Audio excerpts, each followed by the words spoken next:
Hi, I'm Tron. And I'm Kim. Welcome to Rejoice Essential Network Podcast, where we interview anointed men and women in the body of Christ. Grab your pen, grab your paper, get ready to receive. Greetings. Welcome to Rejoice Essential Network Podcast. I am Tron, and today my co-host is not with me today, but I do have a special guest, and we'll get to that special guest in a moment. But right now, let's play a couple of commercials. Are you called to the prophetic ministry, but you have a lot of questions? Are you looking for a hands-on training? Are you looking for your gift to go to the next level? Are you looking for mentorship in the prophetic community? Are you looking just for a prophetic community, somewhere where you fit in, somewhere where you belong? Well, great news. Look no further. Come and sign up for the School of the Prophets. Classes start June the 4th, 2020. I am Prophetess Kada. I've been training others in the prophetic ministry for over 3 years, and you are next. I have so many fruit. I have many daughters that came forth and took my training, and it's a beautiful thing to see them walking in all that God is calling them to walk in, and you are next. So register today on my website at prophetesskada.org for the School of the Prophets.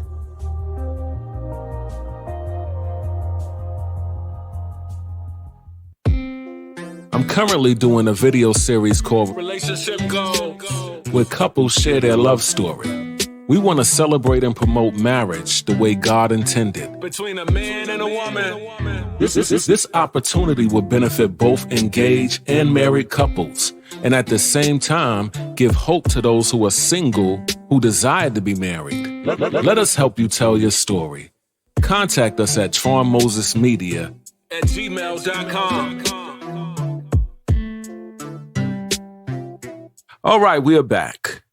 And today my special guest is my sister, Prophetess Latasha Moses. How you doing today? I'm doing great. Yeah, and it's just a couple of things I want to talk about with you today, because things have really stirred up from the Prophet Dion Nesmith podcast, and I realize that there's not really a lot of people today are talking about the apostolic, a lot of people are talking about the prophetic, but nobody, I ain't gonna say nobody. There's not a whole lot of people talking about evangelism and winning the lost, a burden for souls, reaching people. Because you look at the Bible. In the beginning, when God created, He created the fish, He created man, He created the fowl of the air, He created the beasts of the field, He created all this, and He said, "Be fruitful and multiply." And then when you get over in the New Testament, Jesus says the same thing to the church, but He said a different way. He says, "Go into all the world and compel men." And that's our mandate, to be fruitful and multiply and to reach people. And I feel like somewhere along the line, and I know I have, and I admitted this even on Facebook, like I've kind of lost that burden and got comfortable with church and got comfortable with going to church and comfortable with the pew. And even on the podcast with Prophet Dion Nesmith, I think on part 1 or part 2, I don't remember exactly which one. Matter of fact, part 2, I said that in every church, there should be people in place to say, to when somebody just gets saved, to say, "Come on and go with me. Come on and go with me while I pray for the sick in the hospital. Come on and go with me while I witness." Then at the right time, when you feel the time is right, tell that person, "Now you pray." Tell that person, "Now you minister." What do you think about that, Prophetess? Yeah, I think it's very important to have people around to mentor you and encourage you. I had a group of ladies that the Lord placed me around, and they took me under their wing, and they took me with them to the detention center. And I was saved about 5 months going with them. And I was seeing souls get saved, them preach to them pray for the people. And it stirred something up in me. But yeah, all reality, that was God to even place me around these people. And I learned that later on. And because we can get comfortable in the church, and then, cause I've seen a lot of people with titles, but not doing the work of that title. Yeah. So I think with being around those women and seeing them evangelize, seeing them do missionary work, it did something to me. And it also got me to the point too where I would never be caught up in titles. Because like I said, it's a lot of people that have titles, but not doing the work of the title. And so just being in that atmosphere, seeing people saved, it's like he embedded that burden in me to want to see people saved. And I'm thankful for him placing me around these people, because you can't get in church and be so comfortable behind the four walls and the air and the heat. And you think that's it, the salvation. But we do have a mandate, like you said, upon our lives to go out there and compel the people to come in. That's our job. And we're excited about what he did for us. We should want to tell somebody else. I remember before I knew anything about Jesus or giving my life to Jesus, me and my friends, that we met a new guy that we really liked. We'd be like, girl, he's so fine. Girl, he this, he that. And then we with Jesus. Why are we not bragging on Jesus? Look, he saved me. He delivered me. He brought me out of all the stuff that I was doing. I was headed down to destruction and headed down to the pits of hell. But he came, he saved me, he delivered me, he changed me. We should want to brag on what he did for us. So we excited about it, so. That's true. You know what? From the moment I gave my life to the Lord, I don't know how this. Well, I know how the Lord, but it wasn't really nothing I seen, because I wasn't watching nobody. I wasn't in church, but I already knew that I wanted to win souls, because the cigarette thing for the first 2 weeks of my salvation, the reason I wanted to stop smoking cigarettes is because I didn't want this to be something a sinner threw in my face while I was trying to witness to them. This is how I was thinking. I was thinking like, while I'm trying to witness to them, I don't want this to be something that they throw in my face. So that was in me from the very beginning. Now, can you tell me about some of the experiences at the detention center with some of the women? Tell me about some of the hard cases. I'll say we had a case one time we went, we usually go like every other Saturday, like with the group of women that I go with. And prior to getting there, and on my way driving there, I said, Lord, please give me a word for these women. And so it came to me. And so when we got there, I was just expounding on Paul and Silas when they were in the prison. But I wanted to let them know why they went to prison. It was because of the young girl with the spirit of divination. She was following them around and saying that these are the men of the Most High God, and because it got to the point, because they were on their way to prayer, and it got to the point where Paul cast that spirit out of her, and then they were thrown into prison because of that. Anyway, so I was going on about that for a while. Then I went into the things that God delivered me from, which was, I had I used to play around with cards, like a plain deck of cards. I would read them. I had tarot cards. I had the book that explained how to read the tarot cards. I had a Ouija board. Wow. I used to go to psychic.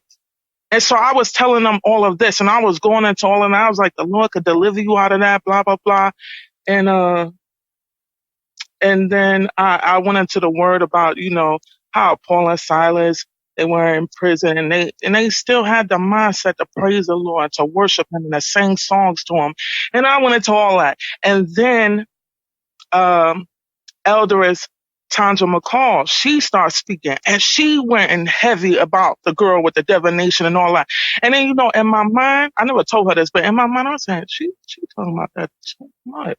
But you know what? I ain't even thinking about, I was into that too much too. But anyway, come to find out, after we spoke, one of the girls whispered to us and said, we were just in here, doing those cards. I'm glad y'all talked about that because we Wow. didn't know, and blah, blah, blah. And see how God did that? Because Yeah. I acknowledged him on the way there. Lord, give me what to speak. And sometimes God, having a prophetic on your life. Now, I don't know how God deal with other people. Sometimes you might not hear him say, well, say this, say that. Right. You Right. open your mouth and he Right. put the words in your mouth. That's true. And then just like I was saying in my mind about when Elderess McCall was speaking, I was like, she went into that too. But that was God. That was God. Yeah. And then, but prior to that, it was heavy. Before we even spoke in there on that day, it was heavy. It was a battle to even speak. So I started to speak, and it was such a fight. So I had to stop speaking and start praying and binding up stuff first in order to continue, because it was heavy in there. Then there was a lady in there who had like a cover wrapped around her, and she was just walking back and forth, and we watching her in the spirit. And then we just had to take authority in that place because they already had opened a door by doing that stuff in there. So it was heavy with a demonic presence in there, and it was such a fight to even bring the word in the beginning. So we had to take authority first. And I would say like another experience that I had, but it doesn't really have to do with the question you have, kind of anyway. No, go ahead, you good. When I first started going on my own to the detention center, prior to that, I talked to my pastor, and he said, "Yeah, daughter, you go." And so I had to go under this evangelist and this missionary for about 4 weeks. I had to go under them before I could get my credentials to go on my own. And so when the time, I asked some of the sisters in the church, I was like, "You want to go? I'm going to get my papers soon. Do y'all want to go?" And I was like, "Yeah, we want to go, blah, blah, blah." And so by the time I got my papers, I went back to the people and was like, "I got my papers now. You want to go?" And everybody was like, "No, this." Anyway, so the day came where I went by myself, and I didn't put a time limit on myself. Going with other people, they said, "Well, we're going to stay by the hour." I didn't put a time limit on myself. When I went in there, I speak to them about the love of God and it's found in the word. And one time I went in there, and it was a young lady that was sitting over to the side, and she was crying. I was standing at the gate talking to the other women, asking them, because I wanted to know their testimonies. What happened since I last been there? What did God do? So the young lady, she over to the side crying, sitting on the table. So I kept looking at her, and I told her to come over to the gate, and I asked her what was wrong with her. And she began to tell me, it was something with her kids. And I guess she was like really upset about being in there and being away from her children and stuff. And so I said, well, I'm going to pray for you. So I started praying for her. And I got my hand through the little thing where they slide the trays through. Yeah. And I'm holding her hands, praying for her. And I got my eyes closed. And when I opened my eyes and looked up, every woman that was standing at that gate was behind this one woman waiting in line. And so I'm praying for them. And that's when I got to really exercise the gift more, the prophetic gift more, because I had to like reach into the spirit realm just to see, like, Lord, what should I say to them? And after that happened, the Lord spoke to me and said, I didn't allow the other woman to go with you because I wanted to show you what I put in you. Wow. Because I was the type of person, like, if I go with somebody else, I'm going to stand back and let the Lord use them. Yeah. And so that's why he didn't allow anybody to go, because he wanted to show me. He wanted to show me what was in me. And so, it was just like a touch of the dream that he gave me in February 2003. He gave me a dream where it had more than one part to it. One of the little scenes was where I was holding women's hand one by one, and I could hear in my ear, in my head, the Lord telling me word for word what to tell each woman. Wow. And then another scene of that was me going to a prison. It wasn't a detention center, it was a prison. And when I walked into the prison, it seemed as though like I was late getting there. And then one woman came up to me, she was so happy, smiling, and then led me on to where the other people were in the prison. And when I woke up from that dream, it was probably like 4 something in the morning, and I heard so clear prophetic ministry. And at that time, when I heard that, I was only saved maybe like a year and a half, and I didn't know what that meant. So because the Lord already placed me around prophets, I couldn't wait to call Prophetess Westbury and ask her, what is prophetic ministry? I couldn't wait for her. I couldn't wait for like 7 in the morning where I knew she would be woke to ask her, what is this? Because I didn't know what that meant. And I mean, well, I never actually told that dream publicly. But anyway, so yeah, it was just like he was showing me a taste of that on that day. And a lot of times when I went to the detention center by myself, I would be in there for hours because I wanted to minister to them. I wanted to encourage them. I wanted to hear their testimonies. I wanted to hear how the Lord moved since I last seen them. And I wasn't in no rush because I just got a joy. God, I got a joy out of ministering to them. I got a joy out of encouraging them. I got a joy just out of being there and seeing God save lives and deliver. I got a joy out of that. So I wasn't in a rush to get in and out. Hi, this is Prophetess K. Do you want to know how to write a book? Perhaps you have so many ideas inside of you, but you do not know how to get it out your head and onto paper. Well, I can help you. I can help you brainstorm. I can help you develop your outline. I can help you write a best-selling book.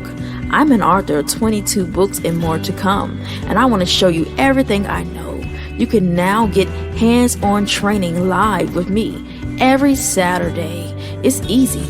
All you have to do is make a $50 one-time deposit and just send me a message. Send me a message at my email at info@prophetessk.org so I can know that you are interested and we can connect. I look forward to helping you write your bestseller. Sign up for my virtual writing workshop. It's every Saturday. Hey, you know what? And this not to throw off on the church, but because I kind of watch what I say about the church, especially on like Facebook and stuff, because I don't want to push people away from the church and not come from the church and become a stumbling block. But I feel like sometimes it's easier to get the church together for a buffet than it is to do the work. And I've seen that. It's just easier to get them, hey, let's go eat. All right. Let's go do this. I mean, like, 'cause I remember one time it was a thing to go evangelize. Something was set up to go evangelize in Chirac. And it was just like pulling teeth to get the church to go do that. And it's like nobody have I'm talking about there at that time, like nobody just had a desire to do that. And I was like, when you used to tell me your stories, I used to think, dang, I wish there was somebody I could get like under their wing and roll with them. And there was just nobody. There was nobody to do that. And so what the Lord would do, even though I wasn't hitting the streets, the Lord would just set up stuff at work. Because that's the only place I was. The Lord would set up stuff at work. Like one time, there was this woman working next to me from Brooklyn. And when I tell you this woman was hard, I done softened up. I've been down here a couple of years at that time. And this woman would and I was saved. So this woman was just hard. And they put her on a machine next to me. And I'm be honest with you. I probably prayed her to go away. I prayed for her to go. Because she would curse, she would say anything. She knew I was saved. She would just say anything to me. This woman was stone cold. She was Brooklyn. Matter of fact, I go even further. She was Brownsville. She was Brownsville. And if y'all listeners know, she was Brownsville, Brooklyn. Hard. So anyway, one day, these two girls, they call themselves, they're going to set me up to see if I'm saved. Now, she not in on this, but she's standing there listening to them. And they feel like they're going to set me up to see if I go for the okie doke or whatever. Now, I didn't know none of this. All right, so they try to set me up, and it didn't work. It didn't work. And when that woman next to me, this was all for her. Look how awesome God is. Yeah. This was all for her. Yeah. All right. She came to me afterwards and she was crying. She said, I knew what they was going to do. And I don't remember everything she said, but she said, I knew what they was going to do. But the last word she said was, you make me a believer. Wow. She gave her life to the Lord, and for a while, I was going out of the way to pick her up for church and bring her to church. And to this day, she still say, I saw her somewhere this year. This was years ago now. She's still saved. And I'm like, wow, God allowed this whole thing. I ain't gonna say God set it up, because I don't believe that God had the women doing that to me. God allowed this all for her. Yeah. All for her. Because I said that God got us on display. And you never know who watching. Because as I told y'all, this woman would say anything to me. She wouldn't curse at me, but she'd curse by talking to me, say all manner of stuff. But this whole thing touched her heart when I didn't fall for the okie doke, and she came to me crying. It hurt her. It didn't hurt her when she was saying different stuff to me. It hurt her when she saw somebody else trying to fool me, trick me, do trickery with me and stuff. But anyway, I just thought that was beautiful. And let me tell you another thing is, this is a married woman. Her husband did not mind me picking up. I'm going to tell you why he didn't mind me picking up, because he worked at the job for a while too. By this time, when she got saved, he was gone, which I also believe was God, because she would have spent most of her time around him, and he's hard. He was hard against the gospel. He was hard, but he saw how I carried myself from day to day. So he didn't mind me picking her up. He allowed me to pick her. He'd be like, hold on, he'll come out the door. Hold on, Tron, she coming. Yeah, this dude was hard. He was hard against the gospel. I'm dead serious, but I tell you, that was awesome. That was God.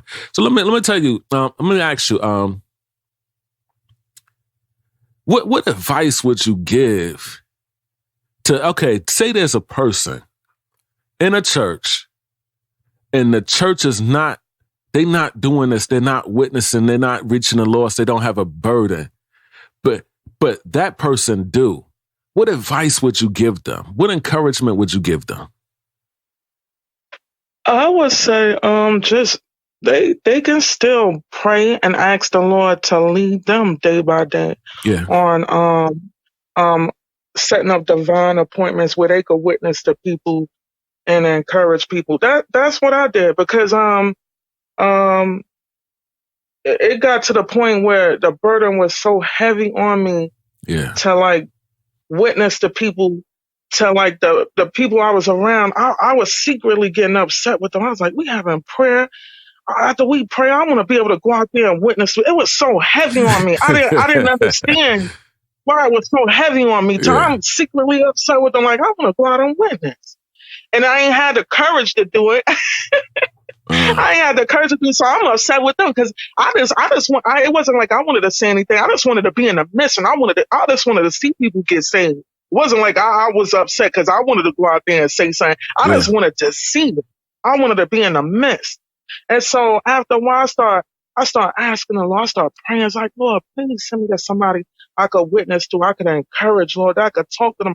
And, he starts setting up divine appointments. I mean, in a grocery store, if I was going somewhere in a tire shop, at the taxi cab stand, he would start setting it up, and it'll look like something going wrong. Like one time, me and my mother, we was going somewhere, and then she needed a tire, and we was about to, I think we was going food shopping or something, and she needed a tire. And so I already had prayed that morning. So we getting her a tire, and I see these people. So I boldly went over to them and started talking to them about the Lord and how he delivered me. But I think that was probably the first time I witnessed to somebody. And because I prayed and said, Lord, please send me to somebody. And he would do it every time. And most of the time, these people would bring up God. And it's like, Yeah. that's his stamp right there showing me he set this up. Because when I say things would go wrong and it looked like you're going out of the way, Yeah. like one of the times me and my ex, we went to Man to Man. And I was supposed to take him there to, see the director there. And the director wasn't there at the time. So I'm sitting there frustrated in my mind, like, oh God, we just sitting here all this time waiting, and we sitting here waiting. And I was really frustrated in my mind. I'm looking at him like, I'm ready to go. And then guess what? He over there talking to a young man. Boy, as soon as they mentioned God, I jumped in that conversation. And that happened a lot too. Even in the grocery store. If I go in the grocery store with him, I'm like, come on. I'm saying in my mind, like, he just standing talking too long. That's him as soon opening as they the door. talk about God, as soon as they say something about God, I jump in there. So we in Man to Man, and he started talking to, I don't know if it was him or the guy said something about God, and I jumped into that. Next thing you know, I'm talking to the young man. The young man had backslid from the Lord, and I heard, back then that he was like powerful at one time in the Lord. Yeah. He was playing the drums and everything. And so I'm talking, but I didn't know, but let me back up. I did not know at the time that he used to be in the same church and he was powerful in the Lord. I found this out later. And so I started encouraging him and letting the Lord use me to say different stuff to him. Then when I found out later, I was like, wow, that was my point. So anyway, by the time the director came, I was like, wow, that was God. I'm sitting here getting frustrated, like I'm ready to go. And that was God. But every time it looked like stuff is just going out of the way, like things going wrong, but he set it up every time. Yeah. And so I said to myself, well, I need to stop getting upset when it looked like things going wrong, because I prayed and said, Lord, order my steps. Send me to somebody I can encourage, somebody I could witness to and tell them about your goodness. And he would do it. He would do it. So that's the advice I can give. Just pray and ask the Lord to lead and guide you, direct your steps, send you to somebody that need to be encouraged, need to hear about the gospel. And I'm gonna tell you something. Because one time, because I backslid, I would really feel bad about that, and the devil would condemn me about backsliding. So one day the Lord said to me, because you backslid, I'm gonna send you to backsliders. So whenever I would pray and say, Lord, send me to somebody, it was always a backslider. So that was like the backslider and the lost and the women. That's like really where my burden is, especially for the backslider, because I know how it feels to backslide. It's not like somebody wake up one day and say, I'm just gonna backslide. Right. It's because so much is coming at them and they start slacking up on prayer, fasting, being in the word, seeking his face. Yeah. And then that's how the enemy gets you and distract you with all the things that's going on, distract you with the trials and the tribulations to get you to fall away from God. Yes. And so because I know this, and I know that, is when you backslid, it's a struggle to get back with God. It's a struggle to get back in a place where you need to be at in God. And then on top of that, because you open up doors, now you're bound in certain areas. And I remember them days where I was bound and I was saying, Lord, please deliver me. Please deliver me. And it took some time because I guess I needed to learn my lesson, and so I know how that feels. So my heart, I really got a heart towards the backslider. And so he's been faithful with that, sending me to backsliders. And so that would be my advice. Amen. Amen. Well, I already knew that was like your area anyway, because when you would preach, like this same stuff would come out. Even when you sit in Bible study and you raise your hand, you would start preaching, and then you would start preaching along these same lines, talking about basically the same stuff. So I already knew this was your area. Then you have to slow down and stop. You say, oh, I'm sorry, I'm talking too much. And everybody be like, no, go ahead. Because everybody was into what you were saying.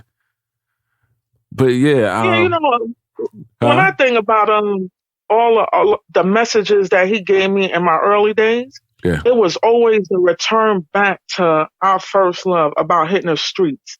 And I thought, and you know what? You brought that to my mind some years ago, and I never realized that a lot of them was I brought that to your basically mind? about that. Like, I brought that to your remembrance? yeah, like some years ago, you probably don't remember, but some years ago, you was like, basically saying that a lot of the messages that I brought was for us to get back to that point, because that's Well, yeah, that God's is true. desire that the souls come in. Yeah, You know, that the is devil true. want them, God want them. Because you And know so what? a You know lot what? of Let me those- say this real quick. Because you know what? I've been hearing people for years, and I wrote this status yesterday. I've been hearing people say for years, the greatest miracle is salvation. And I just really never thought about it. I just never really thought about it. I like, man, blind eyes open is great. The lame walking is great. But you know what? Those situations are only temporal where you're going to be in a wheelchair. Those situations are only temporal where you're going to be blind. Salvation is the greatest miracle because you get to spend eternity with Jesus. That's the greatest miracle. It really is. So, and that's to encourage anybody out there, even if you not, I ain't gonna say not laying hands on the sick. We should all be able to lay hands on the sick and whatever.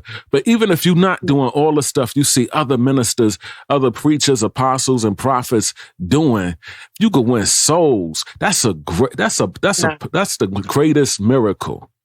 And the Bible says, one plant, one water. We co-labor with God, and God gives the increase.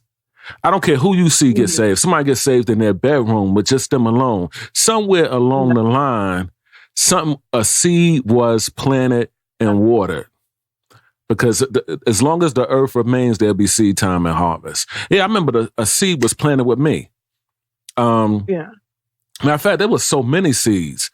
And I was just telling some people at the conference how I was sitting at your house, and sometime you would have, I don't know if it was cable or whatever it was, but I'll be watching TBN or the Word Network in your living room. And seeds was planted. I was telling them how, I don't know if you remember this, but I had just enough money left in my pocket to get another pack of cigarettes. And I had like 2 or 3 cigarettes in my pack left. And when I left your house, I was going to get me a new pack. And how, what is her name? I'll get ready to say Tanya Hall, Paula White. She was preaching on the first fruit and seed sowing and stuff. And she was saying it, and then as she was preaching it, even though I wasn't saved, it was building up my faith to sow. Because faith comes by hearing, and hearing by the word of God. So while I was sitting there in your living room alone, you got this on.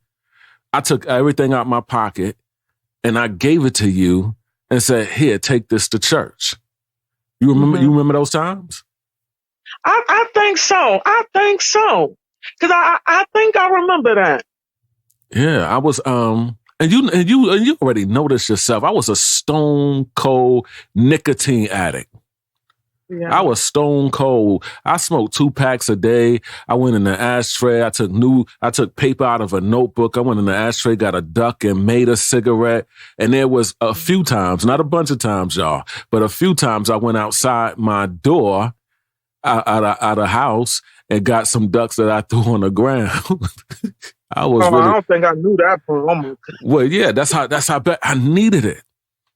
I needed it. In my mind, I needed it. But when she was talking about the first fruits, which was for her, I was telling them that was the first time I ever heard of first fruits. I don't know about seed sowing though. But when she was talking about it, it was building my faith to do it. And I did it. Wow. Yeah. Wow. So anyway, you know what? This was good. We're gonna have to come back another time because we're running out of time. We're gonna have to come back another time and conversate because we really need to get back to our first love. Yeah. Because this is gonna stir us up, stir people up. Because I guarantee you, there's people in churches that, man, I was sitting there wanting to. But I wanted somebody. I wanted to be under somebody older in the Lord, and they take me on their wing and under their wing and just go pray for people and go witness to people. I remember we hit the streets. I hit the streets with the church one time, And Apostle at that time, you know, he was ringleader, but we never did it again. And that's one thing about Apostle. Apostle, he is a soul winner.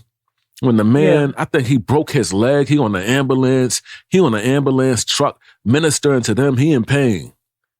In different places, I remember being in different places and First Lady outside of the grocery store to my Tron. I didn't even see the car. She rolling the window down. Tron, you see Hun, tell Hun to come on. And that happened more than one time. And evidently that had happened with other people too, where she told them to tell them to come on. Because he'll see somebody in the grocery store, he'll start ministering and stuff. Like, yeah. And that's I have a pastor like that that'll rub off on you. And that spark that in you to wanna be like that, to wanna do that, because you know what? The Bible said that the angels rejoice over one sinner that gets saved. So it's important. Then you gotta look at it like this. When the enemy come at you hard, and you gotta think, like, why he coming at me so hard? Because I got this desire, or because I'm out there doing it. It's like you going to his kingdom.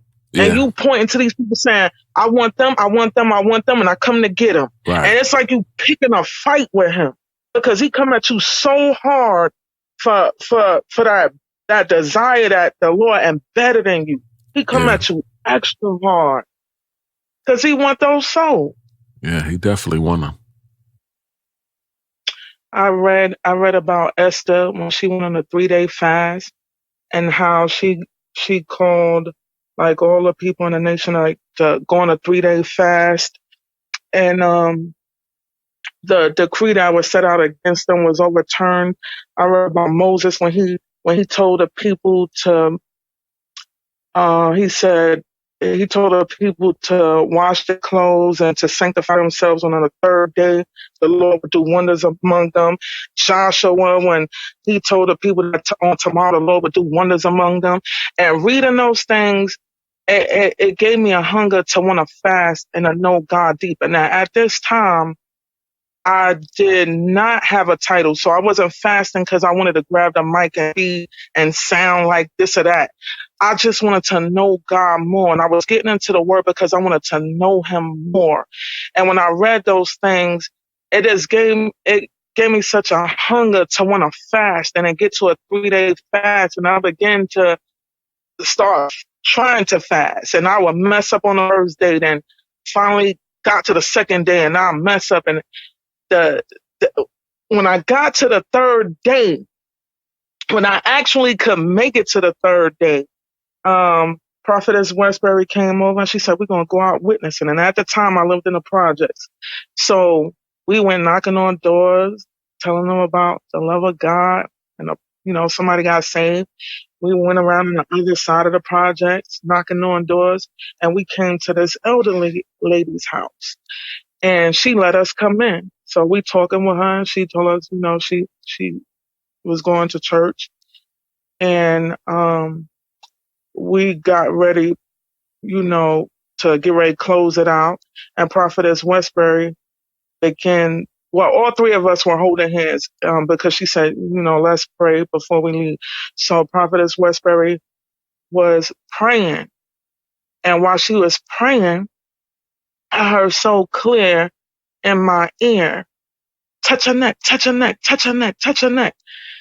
And, at this time, I wasn't even saved 2 years.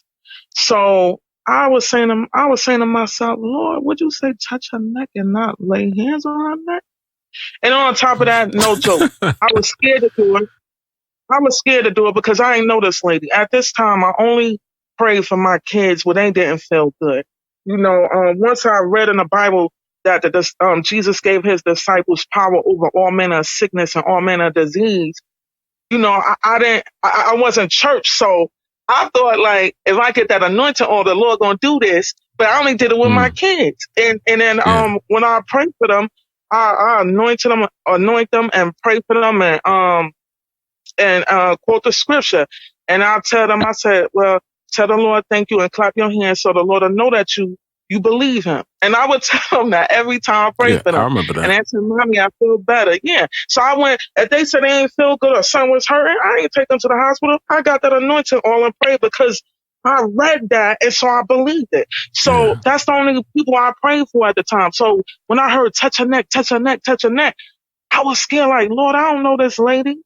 And so after Prophetess Westbury prayed for the lady, she gave her a hug. And then I gave the lady a hug. And then when I gave the lady a hug, I went off in tongues. And I'm just holding this lady. I probably was holding the lady too tight because the Lord was on me so heavy. I'm holding her and I'm going off in tongues. And when I let this lady go, I felt so drained. Wow. And then when we got outside the lady apartment, I told Prophetess Westbury, I said, I felt so drained. And I told her, I heard, touch her neck, touch her neck, touch her neck. And she said, well, you got to be obedient to God. You got to go back in there and be obedient. So I was like, oh my God, I got to go back. So I went back and knocked on the lady's door and she was still in her room. So she said, come on in. So when I get in there, I get to her doorway.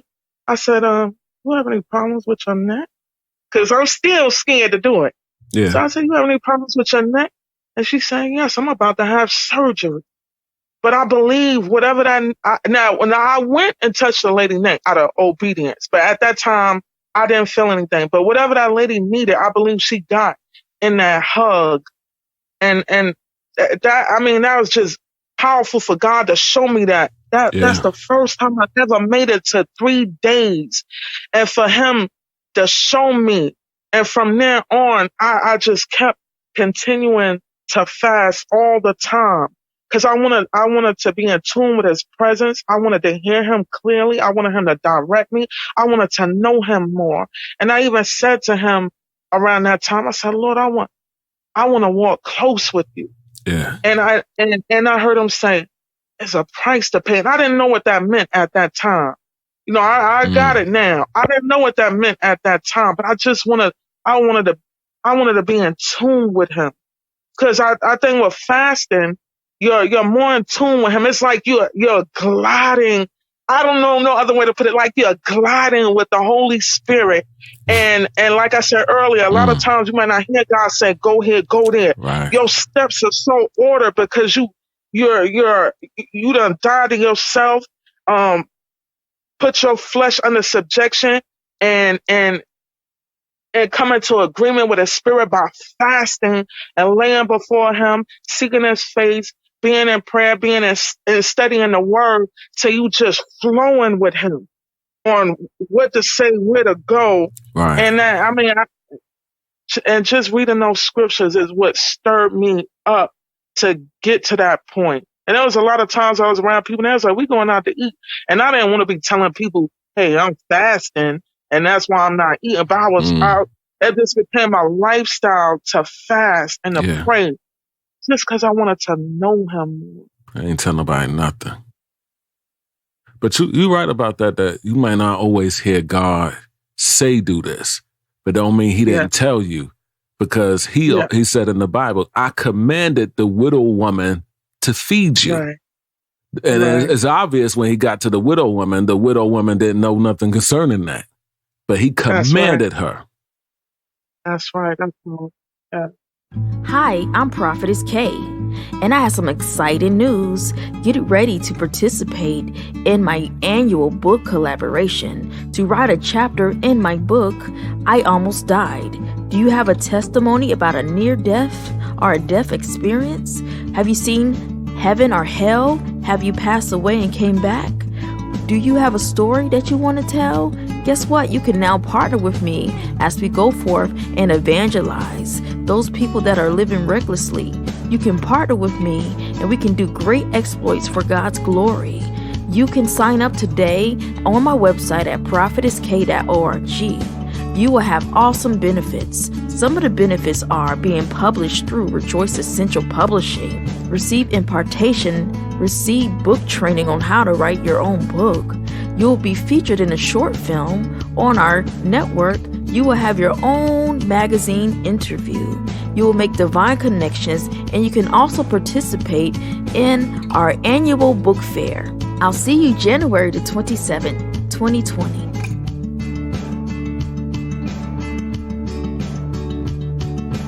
All right, so here on Rejoice Essential Network podcast, it is a custom, I should say, of ours to ask people, give us a supernatural experience. Okay. The prophet that I was, the Lord placed me around, she wanted to do like a prayer group. So we started to get together, me, her, and some other people. A majority of the people that was in it were prophets. And so back then I didn't realize until later on how the Lord just placed me around prophets from the beginning. Anyway, so we started having the prayer group, and we started at my house. And we'll all get together and pray. And then the presence of the Lord was so thick and so heavy. And for the first 4 weeks, we did it on a Thursday, and it was at my house. And then we branched off to other houses. And then we got to another lady's house. And I don't know, it could have been maybe 10 or 12 of us in this prayer on this day. And we were all standing around praying, like in a circle.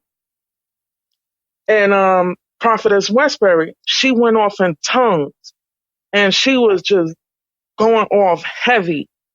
And I was hearing something, and I can't tell you right now what it was, but I was saying in my mind, Lord, is that what you saying? And she just continued to go off in tongues, and then she came and stood in front of me, and I was like, oh Lord, I was scared because back then me. Saying something in front of a bunch of people, I just wasn't doing that. Yeah. And she continued to go off in tongues. And then it was a gentleman there by the name of Brother Poe. Him and Prophet Poe. Him and Prophetess Westbury pulled me to the middle of the prayer, and both put their hands on my ears, and they began to say, speak, Lord, speak, Lord. And I'm scared. I'm just standing there scared like, oh, Lord. And the Lord began to drop on me so heavy. I mean, like, probably the heaviest I ever felt in my life.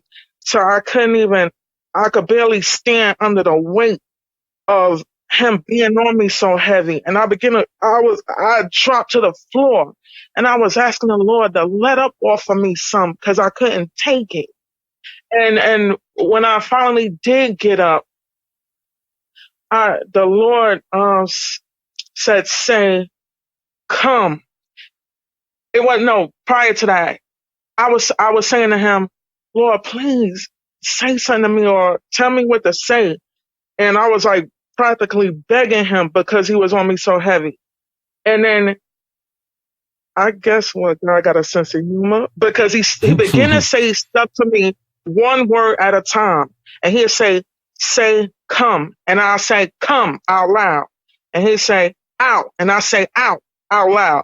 And he said, out of sin. So I would say that.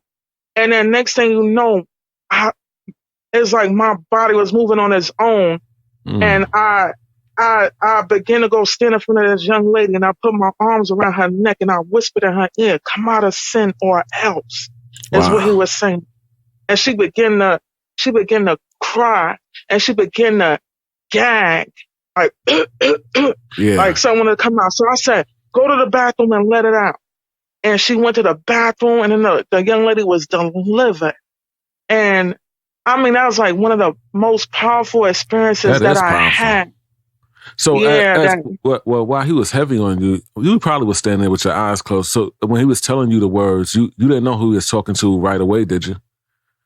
No, I didn't know. I did not know. I was just standing there, and I was in the middle at this time, and everybody was standing around, and he's saying, come out of sin slow, one word at a time. So I didn't know who it was for. And then next thing you know, I just started walking, and I came to her, and matter of fact, she happened to be like there in front of me. So I just walked up to her and just put my arms around her and said what he said. And he said, or else. Wow. Wow.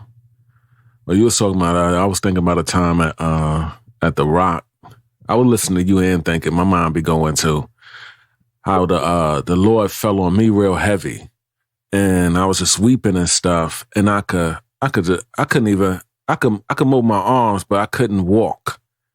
And what happened before that was the Lord directed my eyes to the front of the church.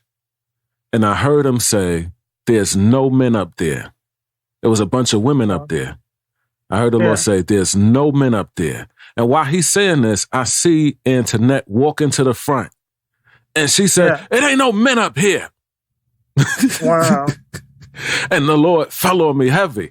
So I don't know if men went up there or not, but the Lord just fell on me heavy, and I couldn't move. Then by the time they got ready to take up offering and stuff, I still couldn't move. And I gave Ralph my tithes to take up there. I just couldn't move. I was just sitting there. And I remember you said to me, matter of fact, you said to me, you were there that day, you said to me, yeah, when the Lord on you heavy like that, you need to go touch somebody. I couldn't go touch nobody. They would have had to come to me for me to touch them. I couldn't go to nobody and touch them. But yeah, that's something that he would say to me. There's no men up there. And then have her go touch the mic to say the same thing. Wow. Yeah. Mm-hmm. But anyway, we're gonna have to get together and chit chat another time, because we are definitely pressed for time. So Prophetess Latasha, I thank you for joining us today. Thank you for having me. That's right. We'll definitely have you back. And to our listeners, I pray that you enjoyed this podcast today. I know I've enjoyed it, and I'm going to enjoy it again while I'm listening and editing it. But anyway, make sure you follow us. If you're listening today and have not followed us yet, please follow us on Spotify, iTunes, Google Podcasts, or your favorite podcast app. We'll catch you on the next one.